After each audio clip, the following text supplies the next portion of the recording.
जोङो बेखौनो होनगोन फैबाय थानाय समाव जुदि फैबाय थानाय समाव जोङो जानुवारि 27 तारिखनि गेजेरावनो जोंनि मोनफ्रोमबो समस्या जेंना बा रिहेबिलिटेसन गासैखौबो जोंनो मावफुंजोबनानै होआबा जोङो बेखौनो बुंखाबायना दाखालिबो बुंदों सिद्दायै जोङो BPF आव जगदान जागोन होननानै जोंबो जाया एसे गिदिर मोनसे संगठननि मानसि जानानै मोनसे आफादनि मानसि जानानै एक्स एनडिबि जानानै एकर्ड लाबोनानै दिनै गोदाव सोराव जानांनाय हिसाबै जोंबो जाया जोंबो बिथांमोनखौ जाहोआ बेनो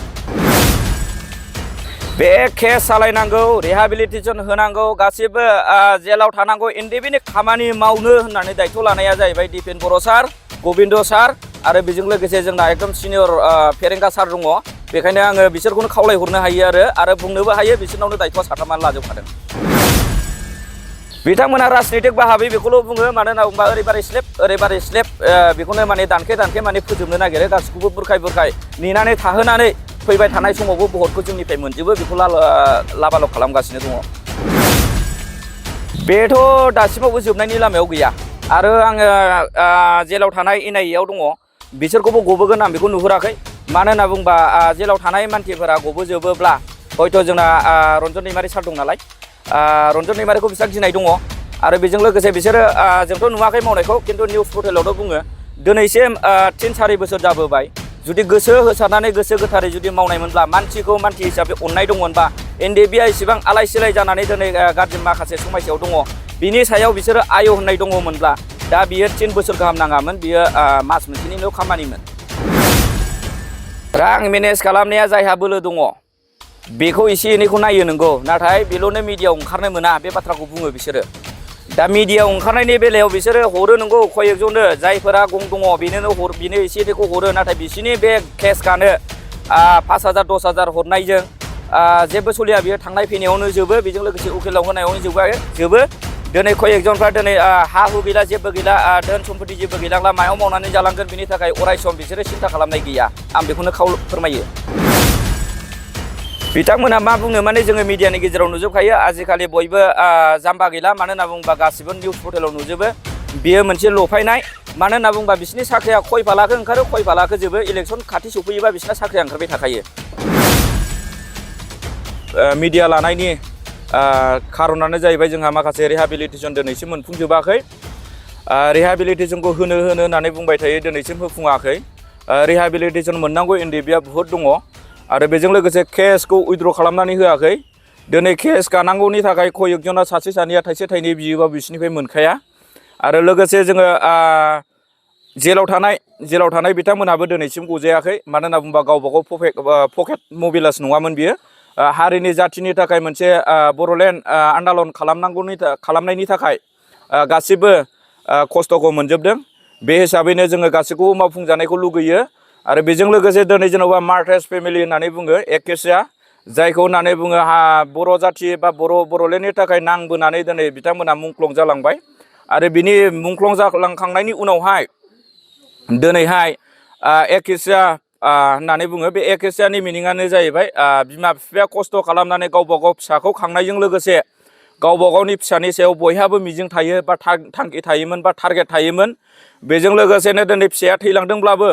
दिनै बे एकेसियाखौ मोनोबा हयथ' बिमा बिफाया बोराय बुरिबाबो दिनै जेन'बा बोराय बुरि लांनायजों लोगोसे दिनै फिसानि जेन'बा माबा मोनसे नेरसोनखौ लुगैयो दिनै बेखौबो मावफुंनो हायाखै बेखायनो जोङो गोथौयै गभर्नमेन्टनिसिम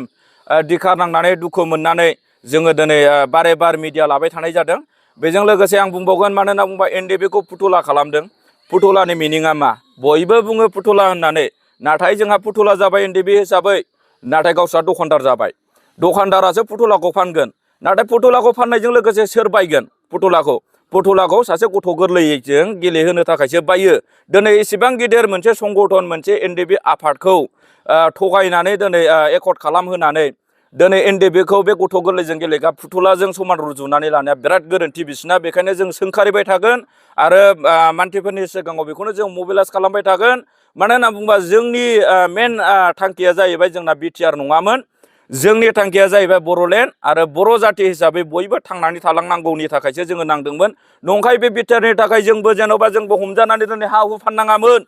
बिटिआरनि थाखाय नंखाय बिटिआरनि थाखाय जोंबो जेन'बा दासिमबो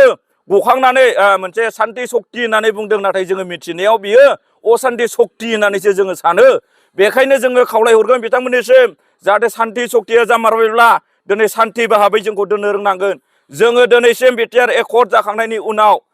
दिनैसिम जोङो कर्ट गानाङो जों बहा मोनगोन बहा मोना जोङो बेसेबां खस्थ'जों सोलिनांदों दिनै बे हिसाबै जोङो बेखौल' बुंगोन दिनै बिटिआर गभर्नमेन्टनिसिम जानुवारि मासाव होगोन बा 22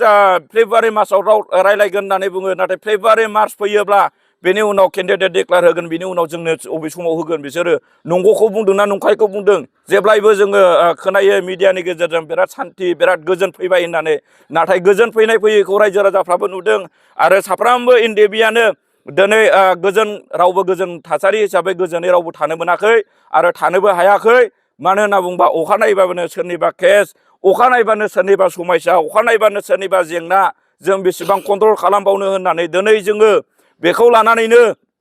दिनै जोङो बारे बार मिडिया खालामबाय थानाय जायो बे मिडियानि गेजेराव बुङो बिसोरो सरकारा मिडियायाव दा ओंखारसै प्रेस मिटआव दा ओंखारसै नाथाय जोङो जोंनि समस्या इसिबां माने जेंनाखौ